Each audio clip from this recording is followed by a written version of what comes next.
Preston, again, thank you for your time and appreciate you, man. Thank you again. It's been a while. It's been probably like about, I guess, a little bit over a year since we last spoke. And this will be really informal because I have a lot of things to ask you, Preston. But in particular, I wanted to talk to you about your book because I know you have quite a few books. So this book is the one, Wonders, 25 True UFO Encounters, because there's some amazing stories in there. But so we can kind of go any and everywhere. But you know, when we last spoke, because I know we both have a passion for, you know, what the phenomenon is, and I recall you were saying how you wanted there to be the disclosure that's necessary for, you know, what everyone needs to be aware of. And of course, with what's recently been happening, I was just kind of wanted to start there with how do you feel about, you know, what's going on the Hill and that particular opening up about some of those things there, even though it may not seem like it's full disclosure, something is better than nothing. And I've been quite surprised at what's been shared. So if you could kind of give your insight on how do you feel about that, and have people come to you and say, man, you were so right about this. Because I know I've gotten that on my end. Yeah, so how about you? I mean, I'm of two minds about it, really. I mean, Okay. I am happy about it. It's really exciting to hear this subject being taken seriously. Mm-hmm. Appearing on the evening news, congressional members talking about it. In that recent hearing with, let's see if I can remember the three guys' names, David Grush, Fravor, and Graves. Right, Michael Fravor. Yep. Yes. Yeah, I mean, I think they're credible witnesses. Mm-hmm. I agree. I thought it was really interesting to hear what they had to say. I know they're just the tip of the iceberg. There's hundreds upon hundreds of people like them. Indeed. I was actually pleasantly surprised at how it went. I was not expecting it to go as far as it did.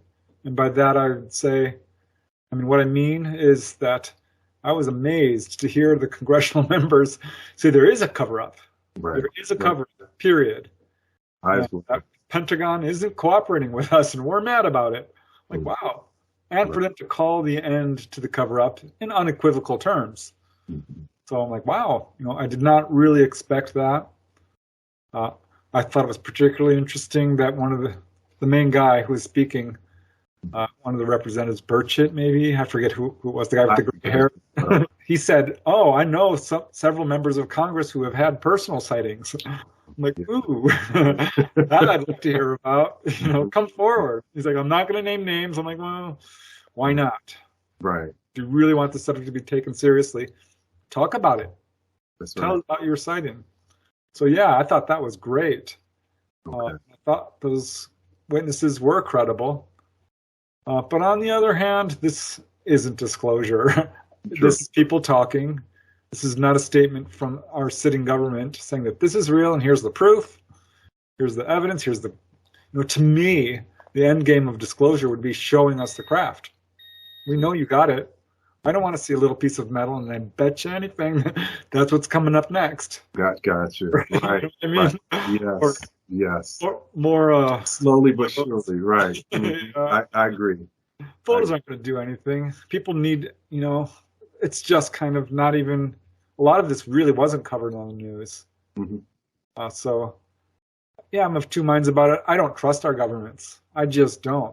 I think there's people who are absolutely moral and ethical within government. No doubt there's good people there.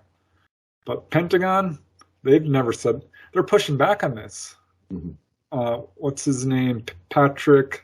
But he's pushing back. He says, no, I don't know anything about this. Why don't they come to us and blah, blah, blah. And let's face it, you know, from 3 years ago when this really started ramping up, and there was that first congressional hearing with the two defense guys, Daley and Moultrie. Mm-hmm. They were lying throughout that whole hearing, saying, oh, you know, have you shot at UFOs? Never. No. What? Yeah. Yes, we have. I mean, we can prove that. And they were asked about Malmstrom, and they said, Malmstrom? We had, you know, and of course, if you know Malmstrom, that's when UFOs turned down our missiles, shut them off in 1967 in Montana. Yep. They said, we have no reporting on that. I didn't find that credible at all. So my point is they're lying. They were lying then. They've been lying in the past. They're still lying. Their history on this is heinous. I don't expect them ever to fully disclose, not voluntarily. So I'm like, and I feel, here's what scares me a little bit, or concerns me, I should say, is that this feels very controlled. Mm-hmm. I'm wondering if this is kind of all planned and sanctioned, and like, we're going to control the narrative, yep.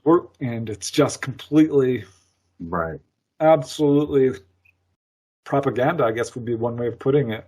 Good point. So yeah, I mean, I know, like for yourself in particular, and me being an independent researcher, like I'll show you really quickly.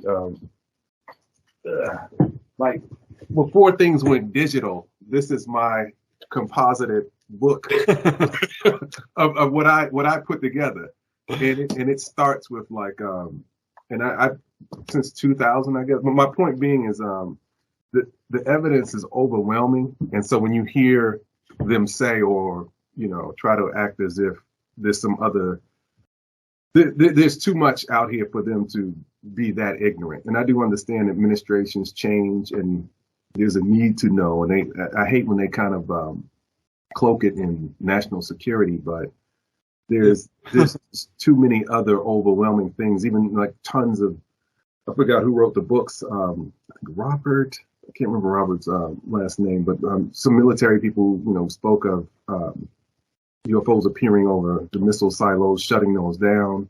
And this is a global Robert Salas, yeah. Robert Salas, yes, thank you, yes. And so, I mean, with evidence like that, and that's not something that happened yesterday. That's happened some years ago, and you can't hide that and say, oh, we just don't know.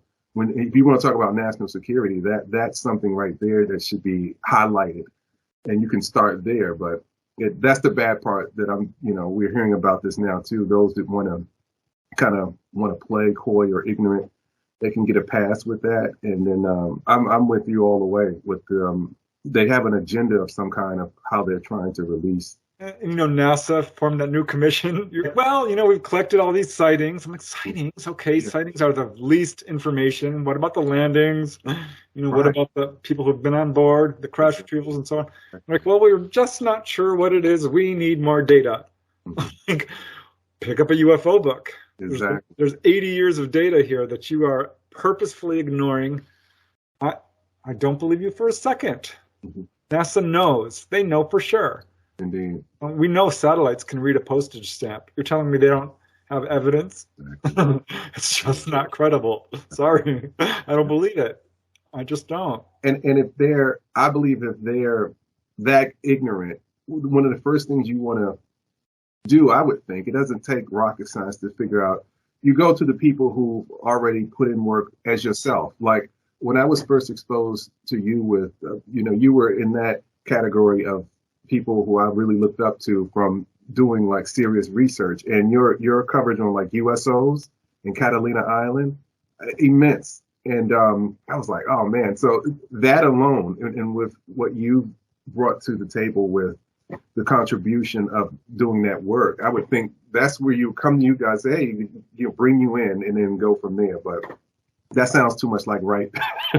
I haven't gotten a single call from Congress, and I don't expect to get one, or any of these guys. But yeah, I mean, that the whole USO thing, I did get pulled into that, and I saw it take off. Mm-hmm. And I've been on a number of TV shows, conventions and radio, and I put out a book, and I can see it being used in various places. Okay. Remember on the Josh Gates show, I caught a USO on camera. Gotcha. And it was good evidence.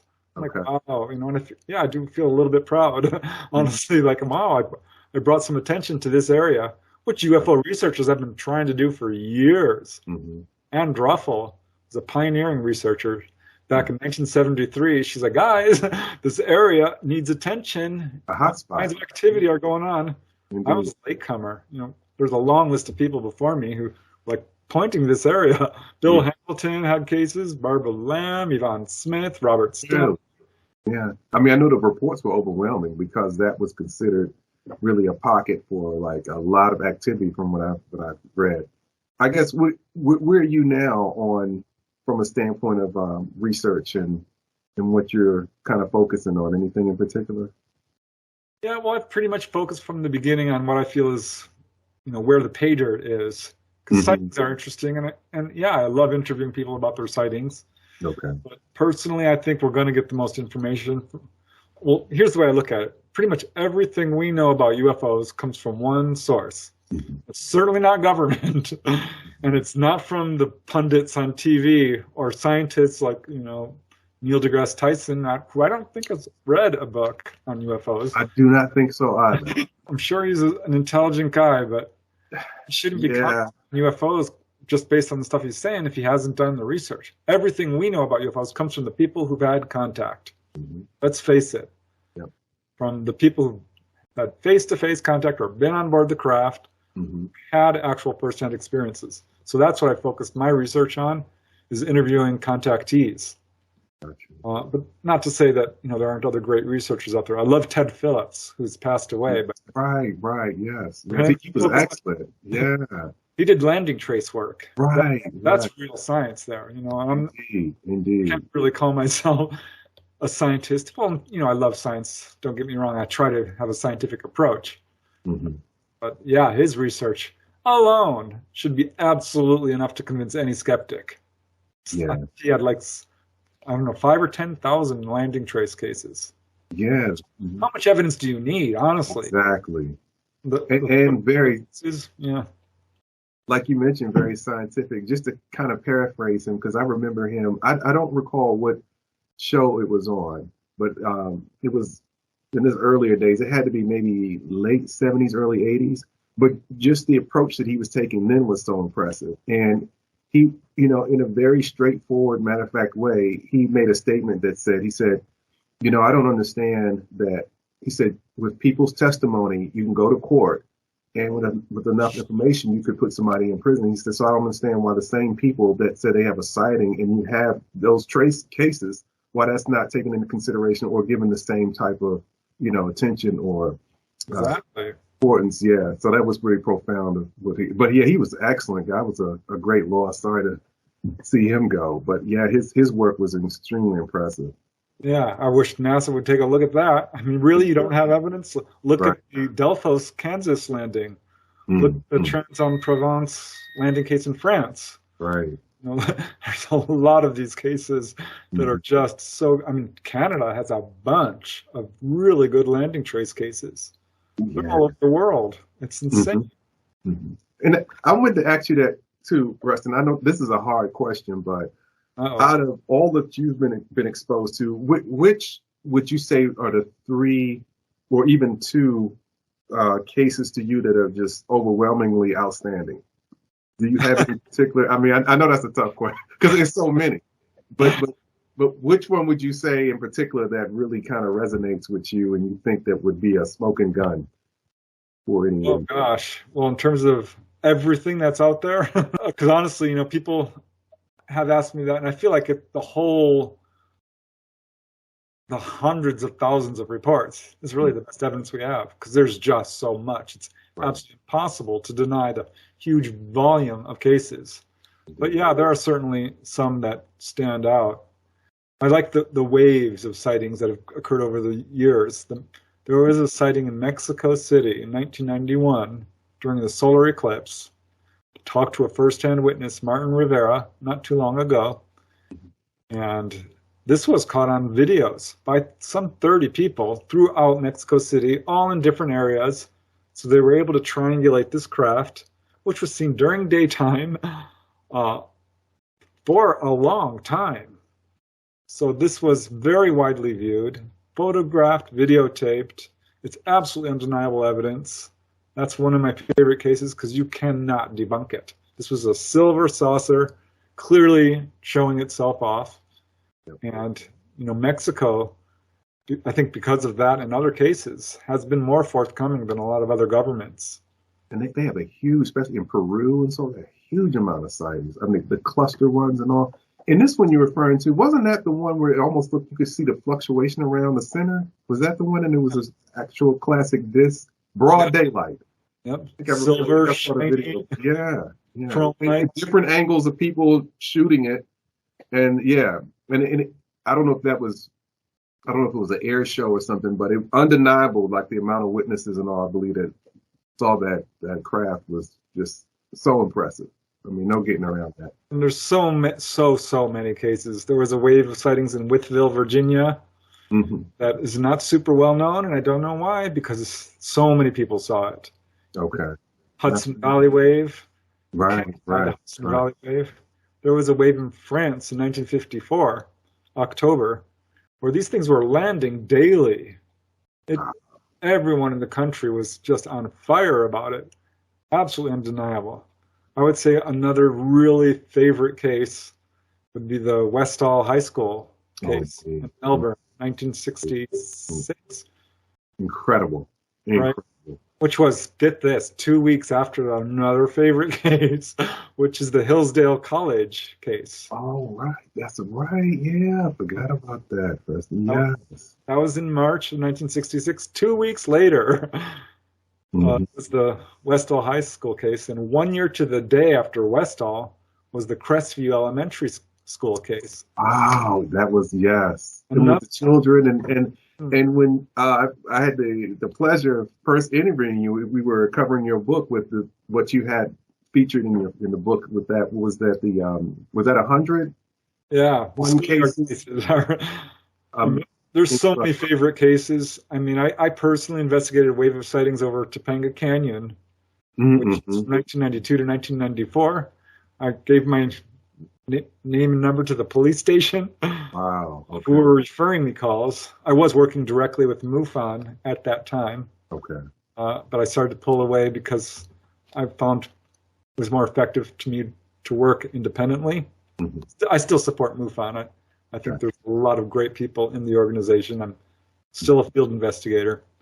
But yeah, that case, I ended up interviewing like 50 or 100 people. And on just one night, that one night in June 14, 1992, it was like 30 different people, very much like the Mexico City, seeing this stuff from different angles. And I got all their testimony. They've got it on tape. There's numbers of photographic evidence in this. I mean, the evidence is overwhelming. If you dig deep enough. And I've been lucky to be involved in a few implant removal. Well, not so much removal. Yeah, actually. Okay.